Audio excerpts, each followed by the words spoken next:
At the corner of Maynhin and Mayumi streets of UP Village in Quezon City lies an important cultural property. It is a parish church. The name is Immaculate Heart of Mary Parish.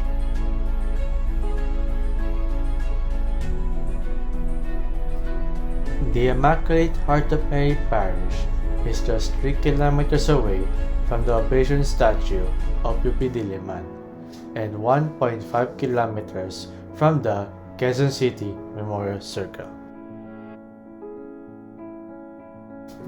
In preparation for the golden anniversary of IHMP, then Parish Priest Father Antonio Yucapor submitted a petition to the National Commission for Culture and Arts on December 10, 2018 to declare the IHMP as important cultural property. Pursuant to Section 5 of Republic Act No. 10066, otherwise known as the National Cultural Heritage Act of 2009, the Immaculate Heart of Mary Parish satisfied two requirements. 1. It must be works by a national artist, and 2. The structure must be at least 50 years old. On the 30th day of July 2019, the NCAA, through its resolution numbers 338 and 339, series of 2019, granted the petition declaring the Immaculate Heart of Mary Parish as important cultural property. The Immaculate Heart of Mary Parish was declared as important cultural property for two considerations. The first one is architecture. The second is sculpture, a product of ideas of two national artists. National artist for architecture Leandro V. Locsin conceptualized the design of IHMP in 1969 with Philippine culture in mind.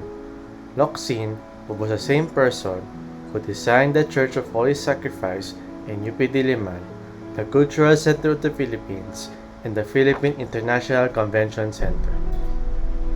From an aerial perspective, the church looks like the helmet shell Bouillon, which is traditionally used as a trumpet to call people's attention. Symbolically, God is using the IHMP Church as Bouillon to call His people to form a community and abide with Him. Look at the shape of its roof from the ground. The church appears like a salakot, a traditional wide-brimmed Philippine hat.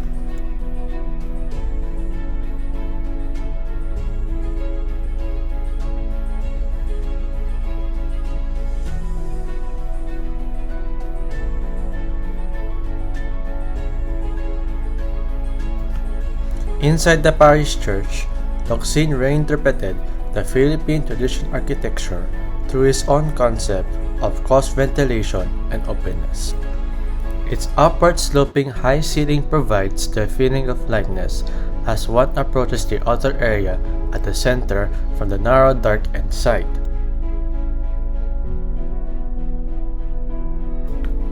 The church is well ventilated. Its open side area with metal grills allows air to circulate freely, reinforced by the 4 big-ass ceiling fans. At the rear portion of the church are its walls that exhibit grounded flight.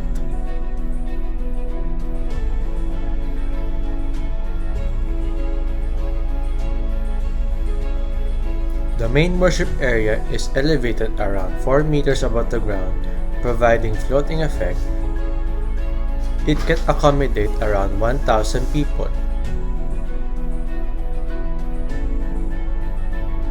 In the ground floor are offices and function rooms, including small chapels for prayer and other services such as wakes. Surrounding the interior of the church are the 14 life-size Stations of the Cross, carved from narrow wood by national artist for sculpture Napoleon Abueva, the father of modern Philippine sculpture. This was the first work of Abueva on this subject that was completed in 1982. This piece of artwork is unique in terms of scale, format, and representation. Each of the 14 stations is composed of relief figures that are 5 feet in height and 14 feet in width, carved in irregular shapes that create an organic series of tableaux. Abueva truly succeeded in capturing the passion and sufferings of Christ. These unique stations of the cross exemplify the modernist approach of Abueva in figuration as well as his non-traditional approach to representation.